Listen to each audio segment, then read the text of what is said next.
Voici ce qu'écrit Paul Yannet dès les premières pages de son essai, à la fois autobiographique et littéraire, Le Testament de Céline, qui paraît ces jours-ci aux éditions de Fallois.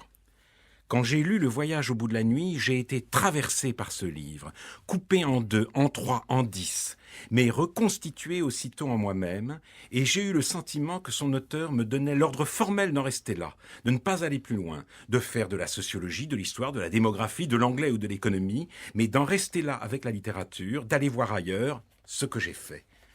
Que penser d'un tel auteur? Et d'abord pour la littérature, a priori quelque mal. Un auteur ne doit-il pas faire aimer la littérature? J'ai compris, longtemps après, que Céline m'ordonnait de revenir à la littérature, mais bien plus tard. Qu'en me bourrant le pif et les côtes pour le compte à 15 ans, il m'épargnait, il me faisait lecture à crédit, il me permettait d'accumuler un capital d'envie et d'expérience qui transformerait complètement mon rapport à la littérature, le jour où j'y reviendrai, qu'il m'avait empêché d'épuiser dans une lecture précoce des trésors de livres, qu'il avait sauvegardé la fraîcheur que j'ai vue si vite disparaître chez des compagnons finalement perdus, pour qu'elle s'allie le moment venu avec la maturité, la concentration et la méthode, pour que je demeure ardent.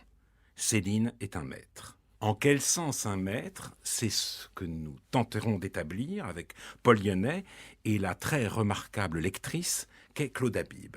Et pour commencer d'éclaircir la question, je voudrais vous demander, Paul Yannet, d'expliciter votre saisissement.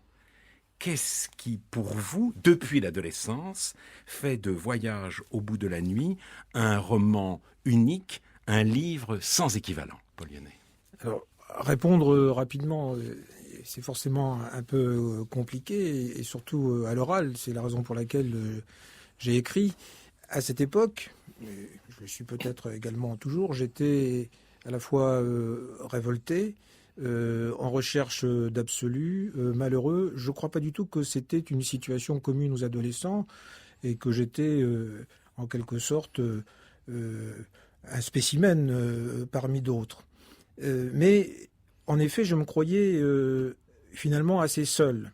Et en lisant ce livre, j'ai compris que j'étais pas seul, j'étais plus seul, et que d'une certaine manière, je ne serais jamais seul, puisque ce que j'avais éprouvé, ce que j'ai éprouvé, je l'avais lu chez quelqu'un qui avait vécu bien longtemps avant, et qui venait d'ailleurs juste de décéder. Et en même temps, il y avait une certaine déception, puisque finalement, Céline avait écrit le livre que j'aurais voulu écrire, mais je comprenais également à sa lecture que de toute façon, je n'avais pas l'expérience pour l'écrire, que finalement, j'étais trop tôt pour non seulement écrire, mais vraiment comprendre les littératures et les grands livres. J'avais pas mes guerres de 14. J'avais pas ma guerre de 14, et donc, pour moi, Céline me disait, va voir ailleurs. Et puis, quand tu auras accumulé tes petits trésors d'expérience, quand tu auras fait tes petites guerres de 14-18 à toi, eh bien, tu auras la profondeur suffisante, l'expérience humaine suffisante pour comprendre ce que tu es en train de lire. Donc, il me disait, finalement, ne galvaude pas ces lectures trop tôt. Mais quand vous disiez... J'éprouvais quelque chose et je l'ai retrouvé exprimé chez Céline. Ce quelque chose qu'il a formulé à votre place, c'était quoi? C'était un sentiment, c'était la douleur d'exister, et c'était également la révolte contre l'ordinaire.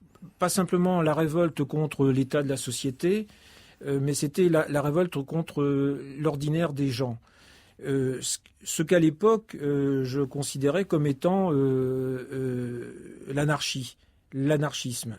Et d'ailleurs, comme j'ai écrit dans le livre, c'est à cette époque-là que j'ai adhéré à la Fédération anarchiste, qui est le seul parti auquel j'ai jamais cotisé, et où je me retrouvais à la fois dans l'espoir et dans le désespoir. C'est-à-dire que il faut comprendre deux choses quand on parle du sentiment de l'anarchie, c'est que les anarchistes ne sont pas des partisans du désordre, mais des partisans de l'ordre, mais ils détestent le pouvoir, la corruption du pouvoir, et d'autre part, ils sont sans illusion, finalement. Ils ne pensent pas qu'un jour, leur idéal pourra se réaliser. Claude Habib, votre lecture éventuellement de Céline dans votre vie. Moi, j'ai pas du tout la même précocité. Je crois que je l'ai rencontrée plus tard, à 20 ans, donc c'est pas à l'adolescence. Et au croisement d'un interdit familial, parce que je suis d'une famille partiellement juive, et donc c'était un auteur tabou, et il était porté par des gens autour de moi qui le considéraient comme un génie, qui avait la même perception que Paul Lyonnais, c'est vraiment le fracas de Céline changeant leur vie. Et donc, moi, je voulais me faire mon idée. Donc, je l'ai lu, stylo en main, pour savoir ce que j'en pensais. Et par ailleurs, après, beaucoup plus tard, il y a peut-être moins de 10 ans, j'ai dû l'enseigner à l'université. Donc, moi, j'ai un rapport très mesuré, très tiède par rapport à vous. Oui, je crois qu'il est important de signaler que moi, j'ai découvert Céline, donc disons au tout début des années 1960. Vous aviez quel âge? 15 ans? Et donc, je suis de 48, donc j'avais... 13 ans même, donc c'était très précoce. Oui. J'avais 14-15 ans, enfin par là. Donc je suis d'une génération qui est arrivée sur Céline vierge. C'est-à-dire qu'à cette époque-là, l'antisémitisme de Céline, on ne savait pas, on n'en parlait pas au début des années 60. Il avait complètement disparu du paysage. Et donc, il n'y avait aucune représentation particulière. J'ai eu la chance d'arriver sur Céline sans aucune représentation particulière sur Céline. Autrement dit, et je ne suis pas le seul, beaucoup de gens sont arrivés comme ça sur Céline dans ces années-là. Et donc, ils sont arrivés sur Céline comme... Les premiers lecteurs de Céline, naturellement, sont arrivés sur le Voyage au bout de la nuit et puis Mort à crédit, disons jusqu'en 1938, jusqu'à la publication de Bagatelle pour un massacre. Donc je suis arrivé dans Céline, comme Lévi-Strauss est arrivé étudiant dans Céline. Et je voudrais simplement donner une citation de Claude Lévi-Strauss qu'il a faite au Bulletin célinien en 1990. Il a dit « Proust et Céline, voilà tout mon bonheur inépuisable de lecteur. Quel honneur aujourd'hui, donc il parle en 90, d'être soudain à leur côté. » Oui, ça... Non, mais je veux dire, les autorités pour dire Proust et Céline égale le tiercé gagnant du XXe siècle, bon, je veux dire, Solaire, ça racontait ça tous les jours dans le monde. Bon, non, ça m'impressionne pas. Je vous dirais que moi, j'ai été freinée dans ma lecture. J'ai pas pu avoir la lecture d'adhésion qui était la vôtre à cause de la misogynie très très sérieuse de Céline. C'est pas un détail en passant. Ce sont des formules qui sont des formules, des maximes. Les femmes ont des natures de domestiques. Bon, quand on a 20 ans et qu'on lit ça, c'était le début du féminisme. On peut pas le mettre de côté. Surtout, on peut d'autant moins le mettre de côté que je pense que ça peut faire système avec des formules que vous notiez adolescente dans votre relevé de citation de Céline, comme un corps luxueux, c'est toujours un viol possible, que je ne pouvais pas entendre avec la même équanimité que vous. Paul Lyonnais ? Oui, enfin, quand il dit les femmes ont une nature de domestique, c'est extrait, hein, c'est dans un... On peut pas, j'ai pas la citation ici devant moi, mais c'est pas ce qui, naturellement, c'est pas ce qu'il veut dire, et c'est pour le regretter. Mais en même temps, j'aimerais qu'on vienne à un certain moment de la discussion où un certain nombre de généralités, en effet, qui parsèment le livre. Formule générale de Céline, de maxime. La maxime est omniprésente dans le livre. Avant cela, je voudrais à mon tour dire ce que cette lecture a représenté pour moi. Ce n'était pas tout à fait tiède, mais ça n'a pas été le même saisissement que vous, Paul Lyonnais. C'est évidemment, comme tout le monde, j'ai été frappé par l'extraordinaire invention verbale. Céline a désacadémisé la littérature, désacadémisé la langue, en effet. Mais surtout, il l'a fait, dit-il, à un certain moment donné, notamment dans les entretiens avec le professeur Y, au service de l'émotion. Il l'a fait aussi au service d'une acuité et d'une intensité du regard. C'est-à-dire, il a une manière de regarder le monde unique. Absolument unique. Alors, je ne peux pas dire que je m'y retrouvais, je ne suis pas sûr de m'y être jamais retrouvé, mais j'ai été enchanté, bouleversé, fasciné. Je voudrais donner quelques exemples très rapidement. L'un que vous citez, Paul Lyonnais, très vite dans le livre, et c'est vrai qu'il est incroyable, la campagne. Moi, d'abord, la campagne, il faut que je vous dise tout de suite, j'ai jamais pu la sentir, je l'ai toujours trouvée triste, avec ces bourbiers qui n'en finissent pas, ces maisons où les gens n'y sont jamais, et ces chemins qui ne vont nulle part. Et même la guerre, évidemment, sa guerre de 14-18, c'est le traumatisme initial pour Céline, tout s'explique par là, même les pamphlets sans doute, auxquels nous nous référons tout à l'heure, mais voilà, ce moment donné, un homme meurt à côté de lui, le cavalier n'avait plus sa tête, rien qu'une ouverture au-dessus du cou, avec du sang dedans, qui mijotait en glouglou, comme de la confiture dans la marmite. Et puis, il y a le passage sur New York, bien sûr, enfin ça que tout le monde connaît, mais qu'on lit toujours avec une sorte d'émerveillement. Il a vu New York comme nul autre avant lui, et on regarde New York comme il nous permet de la regarder. Figurez-vous qu'elle était debout, leur ville, absolument droit. New York, c'est une ville debout, c'est absolument extraordinaire. Et chez nous, n'est-ce pas, les villes, elles sont couchées au bord de la mer ou sur les fleuves, elles s'allongent sur le paysage. Elles attendent là, tandis que celle-là, l'américaine, elle se pâmait pas, non, elle se tenait bien raide là, pas baisante du tout, raide à faire peur. Et puis, un dernier exemple, un peu dans le même sens, enfin, il y a une manière de faire vivre les descriptions, de leur donner une espèce d'intensité absolument extraordinaire. Le crépuscule africain. Les crépuscules dans cet enfer africain se révélaient fameux, on n'y coupait pas, tragiques chaque fois comme d'énormes assassinats du soleil. Un immense chiquet. Seulement, c'était beaucoup d'admiration pour un seul homme. Le ciel, pendant 1 heure, paradait, tout giclé d'un bout à l'autre d'écarlate en délire. Et puis, le vert éclatait au milieu des arbres et montait du sol en traînées tremblantes jusqu'aux premières étoiles. Après ça, le gris reprenait tout l'horizon, et puis le rouge encore, mais alors fatigué le rouge, et pas pour longtemps. Ça se terminait ainsi, toutes les couleurs retombaient en lambeaux, avachis sur la forêt, comme des oripeaux, après la 100e. Et la nuit, avec tous ces monstres, entrait alors dans la danse, parmi ces 1000 et 1000 bruits de gueules et de crapauds. Il y a une façon de dramatiser les descriptions, qu'il s'agisse de New York ou du crépuscule africain, qui, en effet, est sans précédent, me semble-t-il, dans la littérature. Oui, enfin, moi, quand je lis Le Voyage, bon, ce que j'explique dans le livre, c'est que, effectivement, j'ai lu une fois Le Voyage, et après j'ai repris des notes immédiatement, et je ne l'ai plus relu jusqu'il y a quelques mois, simplement.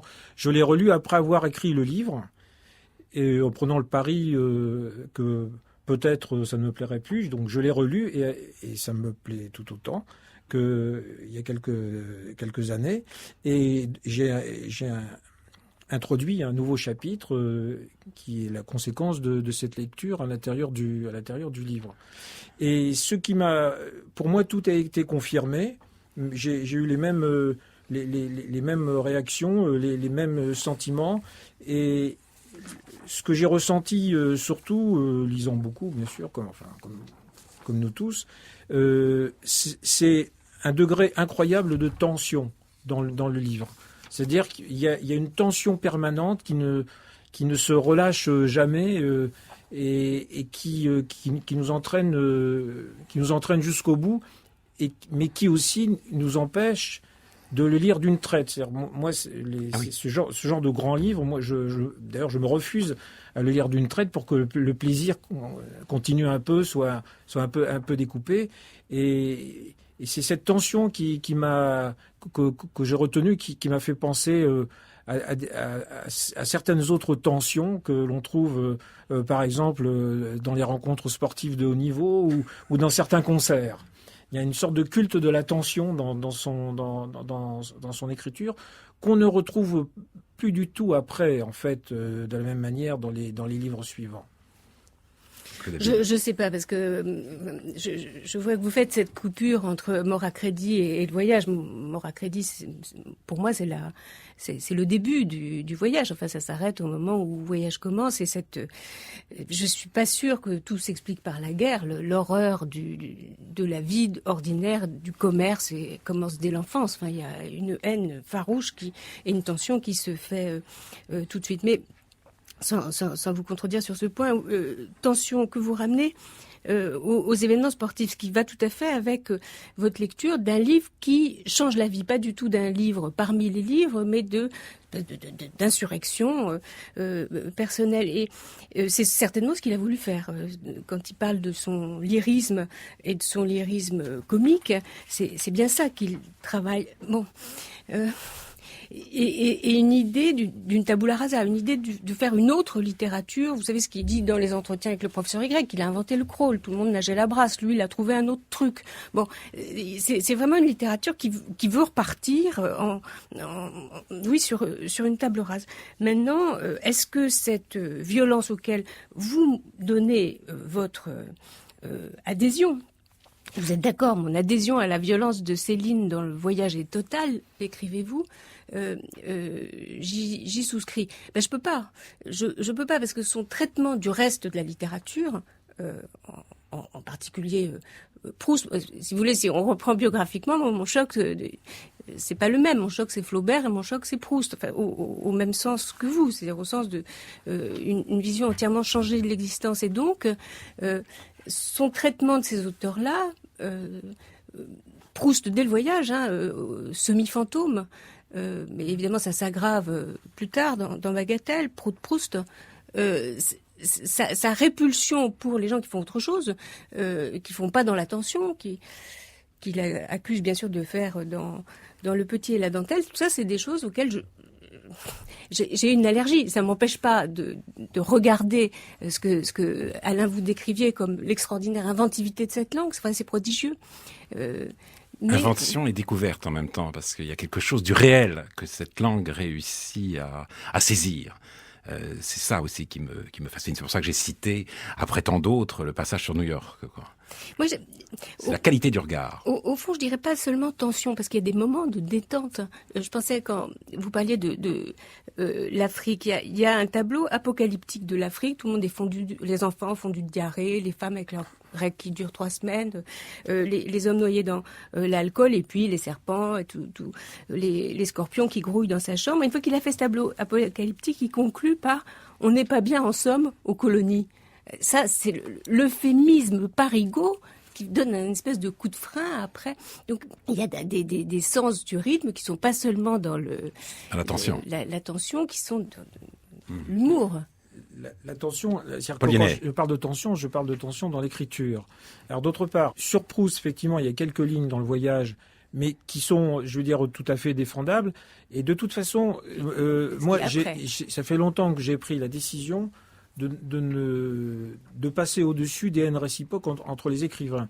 Sinon, on s'en sort pas. Sinon, on s'en sort pas. Et sinon, on ne pourrait pas aimer à la fois Zola et Anatole France, puisqu'ils se détestaient sur le plan esthétique. Or, moi, j'aime les deux. Et vous le dites dans votre livre. Et je le dis dans le livre. Je parle très longuement à la fois de Zola et d'Anatole France. Alors, je voudrais quand même citer intégralement ce que j'ai dit à propos de la violence dans Le Voyage, parce que ce que je dis, c'est aujourd'hui encore, je tiens à le dire, mon adhésion à la violence de Céline dans Le Voyage est totale, sans restriction, car elle ne sert que de théâtre baveux, dirait le maître, à l'expression du sentiment d'abandon de l'homme au milieu de la création, son agnosticisme virulent, sur ce point guère différent de celui de Malraux. Parce que naturellement, si vous arrêtez à la violence, on vous dit, bah oui, c'est violent. Non, pas du tout. Alors, attendez, je passe tout de suite la parole à Claude Habib. Je voudrais quand même lire la citation de Proust, sur Proust dans Voyage au bout de la nuit. Proust, mi-revenant lui-même, s'est perdu avec une extraordinaire ténacité dans l'infini, la diluante futilité des rites et démarches qui s'entortillent autour des gens du monde, gens du vide, fantômes de désir, partouzards indécis attendant leur vateau, toujours, chercheurs sans entrain d'improbables citerres. Je pense que ça ne rend pas, en effet, même si la phrase est belle, tout à fait justice à Proust, qui est quand même la découverte d'un monde, sinon du monde. Il y a les citations ultérieures de Ancula, Yéyé, la Moumouche. Enfin, on les connaît, elles sont pas loin. Après, il a dit, non, ce que je voulais dire sur la situation de dénuement de l'homme sur Terre. Alors, ce que je veux dire, c'est que Céline oscille, me semble-t-il, en permanence entre cette position qui est bouleversante. Début du voyage, la plupart des gens ne meurent qu'au dernier moment. C'est les gens qui, pendant la guerre, n'imaginent pas la guerre. D'autres commencent et s'y prennent 20 ans d'avance et parfois davantage.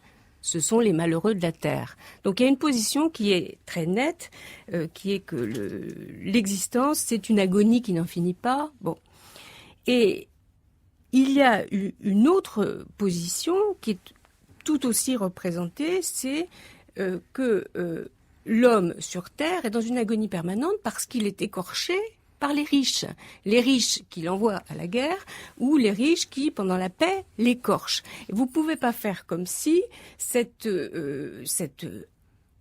explication de la situation de l'homme par la haine des riches, viendra la haine raciale quand on aura compris que les riches c'est les juifs, mais ça c'est plus tard, vous ne pouvez pas faire comme si elle ne modifiait pas la première position. C'est pour ça que je suis un petit peu étonnée que vous donniez un blanc-seing à la violence, parce que la violence, elle réinvestit ce dénuement de l'homme sur Terre. Elle n'est pas à côté. Paul Yennet. Non, je n'ai pas de... Vous n'avez pas d'objection. Je n'ai pas d'objection à faire. Simplement, la seule chose que je peux ajouter, c'est que aujourd'hui, au jour d'aujourd'hui, pour moi, c'est Proust. Si vous voulez, j'adore le voyage, mais ce qui me fait monter en altitude, c'est la phrase de Proust. C'est les 5 pages, c'est des phrases de 5 pages, et après j'ai beaucoup de mal à redescendre. Voilà, je veux quand même le préciser. Bon, ben alors, je cite une phrase sur les riches, je reviendrai, et puis après j'ai une question à vous poser, Paul Yennet. Je n'avais pas encore appris qu'il existe 2 humanités très différentes, celle des riches et celle des pauvres.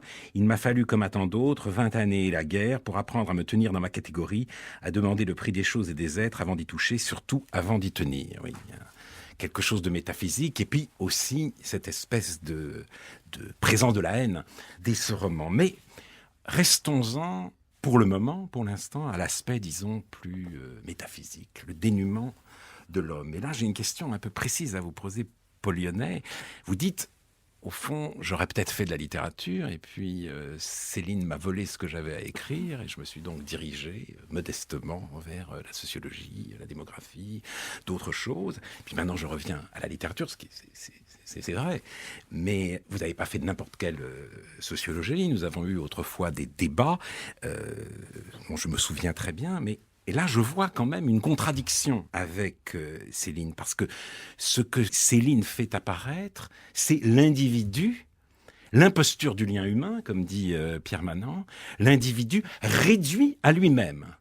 Une vie égoïste, sale, immonde, avec même Robinson, le double de Ferdinand, qui est en quelque sorte le grand héros, celui qui va vraiment au bout de la nuit, qui refuse l'amour et qui se fait tuer par Madelon dans le taxi parce qu'il ne veut plus, il ne veut pas son amour, il veut aller jusqu'au bout de cette espèce d'individualisme forcené.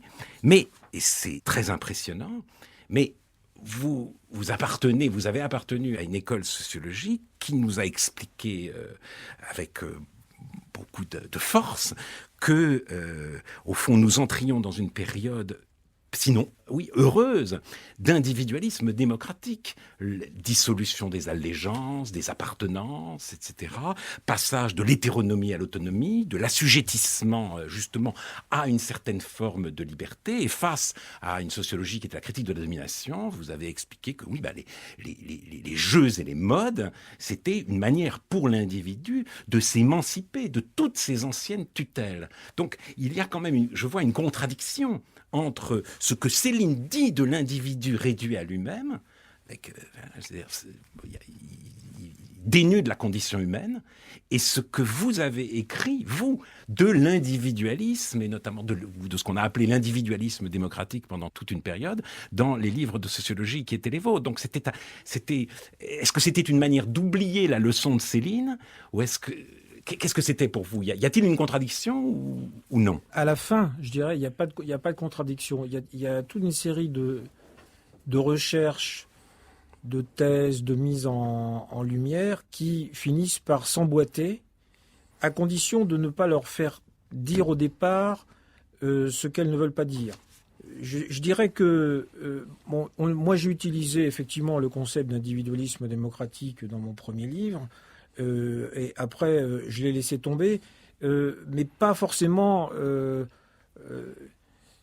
Pas forcément parce que il était plus valable, mais je me suis aperçu que il ouvrait sur une série de quiproquos insondables, puisque on me considérait tantôt comme un prophète de malheur, tantôt comme un prophète de bonheur, que le mot individualisme, donc ce que je dirais, c'est qu'effectivement, j'en suis arrivé à considérer que le processus d'individualisation conduisait à produire de la singularité. Et que cette singularité, finalement, finissait par réduire l'individu, effectivement, à lui-même. Donc on n'est pas si loin que ça des descriptions apocalyptiques voilà, c'est ça. À cette époque-là de Céline. C'est la raison pour laquelle l'individualisation produit des sociétés conformistes. Car les individus exprimant leur singularité sont comblés dans, disons, au mieux, la relation interpersonnelle. Et donc, ils sont incapables de songer à un autre type de société, à quelque chose qui les dépasse. D'ailleurs, le propre même de l'individu de nos sociétés, c'est qu'il a beaucoup de mal à concevoir ce qui le dépasse. Et donc, on n'est pas très loin d'une description, mais très évoluée, bien évidemment. Je suis pas Céline, j'ai pas cette espèce de crépitement noir dans la tête, mais je considère que tout ça finit relativement bien par s'emboîter. C'est-à-dire qu'on arrive à ce qu'on peut appeler quelques vérités par des chemins différents. Très différents, oui. Oui, mais si vous dites que par le fait de conduire les individus à cette singularité et à cet isolement, on les prive, ou ils se privent de tout accès à des idéalités, des valeurs, ce qui vaut d'être vécu, ce qui nous dépasse. Vous êtes pris de plein fouet dans la critique célinienne de toute idéalité. Je veux dire que Céline, c'est un destructeur de tout ce qui pourrait donner un sens à la communauté. Non seulement parce que son travail consiste en permanence à désidéaliser, à considérer les êtres par le bas. Elle croyait pas aux sentiments, elle jugeait bas, elle jugeait juste. C'est sur un personnage de Maura Credy. Bon, c'est toujours le travail le même du mépris, considérer les hommes tels qu'ils sont, c'est-à-dire pire qu'ils sont. Formidable phrase, tels qu'ils sont, c'est-à-dire pire qu'ils sont. Bon, alors comment voulez-vous qu'à partir de ce... Enfin, c'est la même chose que quand vous dites au début, c'est le premier pour moi à rompre l'isolement. C'est une phrase que vous avez écrite. Hein, à partir de Céline, je ne suis plus seule. Pour moi, c'est quand même quelque chose de stupéfiant parce que ce que Céline apprend, c'est la solitude radicale. Donc comment vous êtes plus seul à être seul, mais vous êtes quand même encore plus seul. Paul Yannet. Non, alors c'est pas du tout comme ça que je ressens les choses. Et c'est pas comme ça du tout que les lecteurs de Céline ressentent les choses. Enfin, ceux qui adorent Céline. Et effectivement, je dois dire ici que ce que vous dites du voyage, finalement, confirme une thèse que j'émets à titre d'hypothèse, en attendant c'est que Le Voyage au bout de la nuit n'est pas un livre pour les femmes. C'est un livre je ne connais pas une seule femme qui ait lu Le Voyage au bout de la nuit et qui ait considéré ce livre comme un chef-d'œuvre. Et alors, pourquoi pas, hein, c'est comme ça. Ce que je voudrais dire aussi, c'est que, parce que vous avez parlé tout à l'heure de la haine... C'est le tout petit pinceau d'identification, c'est de se prendre pour la dédicataire. C'est-à-dire que les femmes qui supposent qu'elles sont Elizabeth Craig, c'est très peu de monde, hein, mais il y en a comme ça, très rares, qui... Oui, ou pour Molly. Enfin, bon, Molly est le personnage qui est inspiré d'Elizabeth Craig. Oui, donc, oui. Alors, ce que je voudrais dire aussi, parce que tout à l'heure, vous avez parlé de la haine contre les riches, etc. Bon, c'est extrêmement réducteur. Par rapport au point de vue de Céline sur le voyage. C'est-à-dire que si Céline était partie dans la haine contre les riches, ça ne m'intéresse pas. C'est-à-dire que ce que j'écris d'ailleurs dans le chapitre sur le voyage, c'est que c'est d'abord un extraordinaire livre sur les pauvres. Et on a assez reproché d'ailleurs à Céline de haïr les pauvres. Moi, je suis né donc au milieu des pauvres. Je me suis battu tout le temps, comme je raconte à l'école, contre les enfants des pauvres. Et donc, la seule chose que j'admets dans ce type de discours, c'est à partir du moment où on ne n'idéalise pas le milieu dont on sort. Vous voyez, donc c'est quand même très différent. Il est vrai qu'il n'y a pas cette idéalisation. Trotsky parle dans un article très intéressant, paru à la sortie du Voyage au bout de la nuit, d'un désespoir sincère qui se débat dans son propre cynisme. Et c'est vrai, Céline est totalement désespérée. Mais c'est là que je voudrais, moi, apporter une première réticence de lecteur. Est-ce que c'est un lecteur masculin ou un lecteur tout court? Je n'en sais rien. Mais il y a quelque chose qui me gêne, c'est le caractère systématique, la présence, voire l'omniprésence de la maxime. Et il me semble que le roman a pour fonction, pour vocation, de placer le général sous la surveillance du particulier. Et je trouve que Céline fait l'inverse. C'est le particulier cannibalisé par le général. Et effectivement, la maxime, des maximes magnifiques, mais qui hissent Céline au rang des grands philosophes pessimistes. Il y a quelque chose de Schopenhauer, bien sûr. Vivre tout sec, quel cabanon. La vie, c'est une classe dont l'ennui est le pion. Il est là tout le temps, à vous épier d'ailleurs. Il faut avoir l'air d'être occupé coûte que coûte à quelque chose de passionnant. Autrement, il arrive et vous bouffe le cerveau. Et puis, une phrase absolument extraordinaire, la grande fatigue de l'existence n'est peut-être en somme que cet énorme mal qu'on se donne pour demeurer 20 ans, 40 ans davantage raisonnable, pour ne pas être simplement profondément soi-même, c'est-à-dire immonde, atroce, absurde. Cauchemar d'avoir à présenter toujours comme un petit idéal universel, surhomme du matin au soir, le sous-homme claudiquant qu'on nous a donné. Donc, alors, il dévoile les choses, il ruine les prestiges, et il y a toujours, derrière l'apparence du surhomme, les idéaux, la patrie, etc., le sous-homme claudiquant qu'on nous a donné. Et donc, moi, je trouve que ça, au bout du compte, ça devient un peu réducteur. C'est-à-dire, la vie n'est que atroce, immonde, absurde. Kundera dit quelque part que le romancier vous explique toujours que c'est plus compliqué que vous ne le pensez. Avec Céline, il y a un moment où on se dit, non, c'est trop simple. Le kitsch, c'est une manière d'être trop simple, mais l'anti-kitsch systématique, c'est peut-être trop simple aussi. Il y a un moment où on se dit, mais non, la vie n'est pas simplement cette nuit absolue qui l'étend sur tous les êtres et sur toutes les choses. Il y a peut-être plus de variété. Je pense à cette citation d'Alain. Alors, ça fait un peu bête de citer Alain à côté de Céline. On a l'air vraiment un peu crétin, mais il ne suffit pas de rabaisser un homme pour le connaître. Paul Yannet. Ce que je dirais, c'est que une fois que vous avez lu Le Voyage, que vous avez été bouleversé par Le Voyage, de toute façon, vous ne pouvez pas aller plus bas. Voilà. Non, vous ne pouvez que remonter. Donc, c'est un peu l'effet inverse. Autour de moi, là, j'ai beaucoup de réactions de gens, alors effectivement des hommes, qui ont lu qui, lisant mon livre, me disent oui, j'ai lu Le Voyage, ça m'a bouleversé, etc. Donc, et je dirais, il y a une sorte de peuple du voyage, une sorte de fraternité invisible qui, comme ça, se révèle. Et c'est pas du tout des gens qui ont une vision noire de l'existence.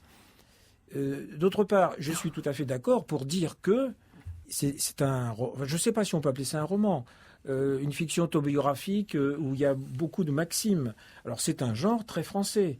Oui, et c'est ce que moi, c'est un moraliste, au fond. Voilà, c'est ce que j'aime.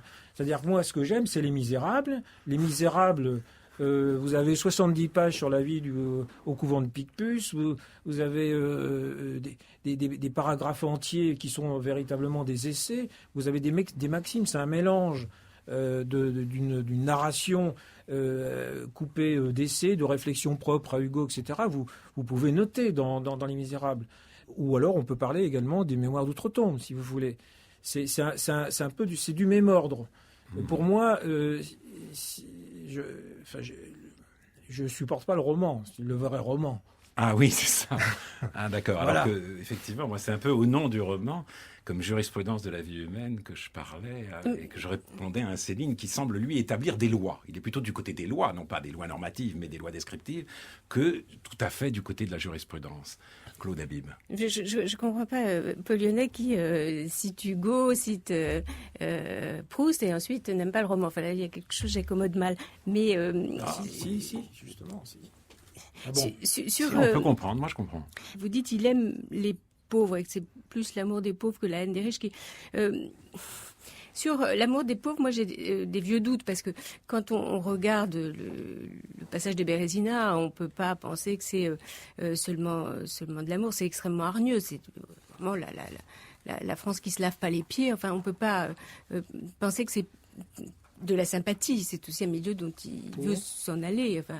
Mais j'ai dit le contraire, hein. J'ai dit qu'il était sans concession pour les pauvres. Oui, alors à ce moment-là, ça fait une vision, en bas c'est la débine, en haut, c'est la combine. Il n'y a pas une strate pour racheter l'autre. Il y a une. Ah non, il n'y a pas de rédemption chez Céline. C'est l'anti-Rousseau, c'est un mal général. Alors, vous me dites, ils vont bien, c'est des gens très optimistes, des gens qui ont eu le choc célinien. Moi, j'ai vraiment beaucoup d'admiration pour la complexité de l'âme humaine, parce que comment faire pour avoir cette représentation de l'homme que lui-même d'ailleurs ne peut pas tenir. Vous avez comme l'épisode d'Alcide qui est bon et qui s'occupe de sa petite nièce, ou l'épisode de Molly qui le fait se rétracter et dire d'avoir jugé l'humanité plus basse qu'elle n'est vraiment au fond. On a honte. On a honte. Il y a des moments où on a l'impression qu'il aimerait faire machine arrière de son propre système. Oui, il y a je cite quelques phrases d'ailleurs qui vont dans ce sens-là, où il parle de la jeunesse.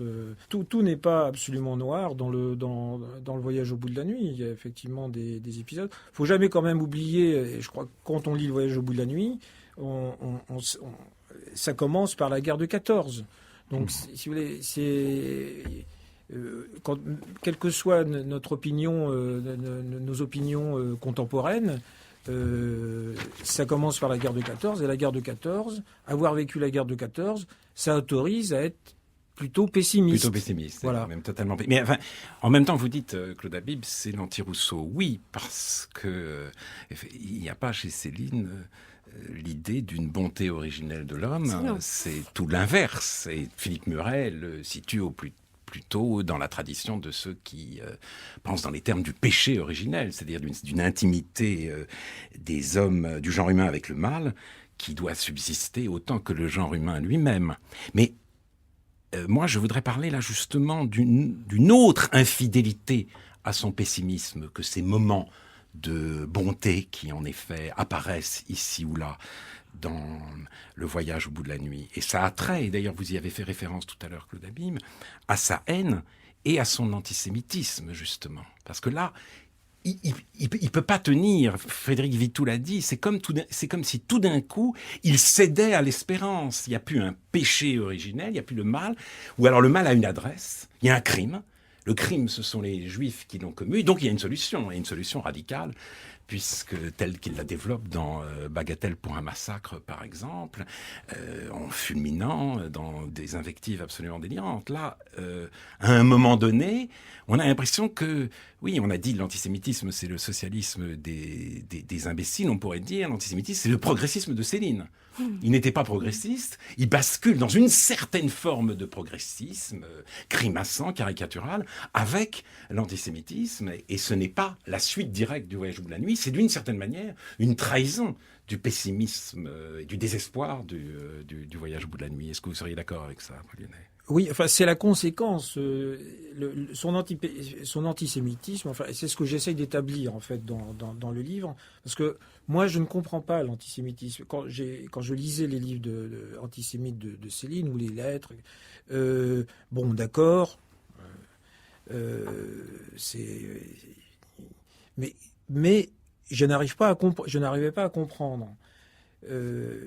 Et j'essaye de donner une explication rationnel pour montrer que c'est le pacifisme qui le conduit à l'antisémitisme au travers d'un raisonnement, alors à la fois impitoyable, limpide et complètement tordu, mais effectivement qui le fait passer du fatalisme du voyage au volontarisme après de ces pamphlets antisémites, puisqu'il a trouvé en quelque sorte la source du mal. Donc l'idée générale de Céline, à mon avis, c'est la base même de tout Céline, dont, alors effectivement, c'est pas un progressiste, mais on ne peut pas penser une seconde en lisant Le Voyage qui ne sait pas qu'il écrit un livre totalement anarchiste. D'ailleurs, il en parle tout le temps. Le mot est employé. Il en parle tout le temps. Les anarchistes sont très présents encore. Donc, je crois qu'il part quand même de quelque part. Une phrase, il peut pas avoir glissé une phrase sur le boulevard de la Révolte, c'était ma route, tout droit à gauche, il n'y avait personne à rencontrer. C'est pas une route à droite. Il sait quand même ce qu'il fait. Alors, son raisonnement, la base de son raisonnement, c'est comment reviendra la guerre, comment faire en sorte que la guerre ne revienne pas. Et il attribue la guerre au nationalisme, donc à l'existence des nations.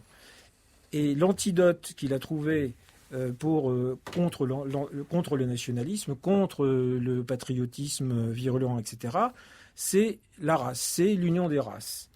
Et son raisonnement, c'est que les Juifs ne cherchent pas à détruire les nations, comme le dit l'antisémitisme ordinaire, mais le contraire. C'est pour ça que c'est complètement difficile à comprendre.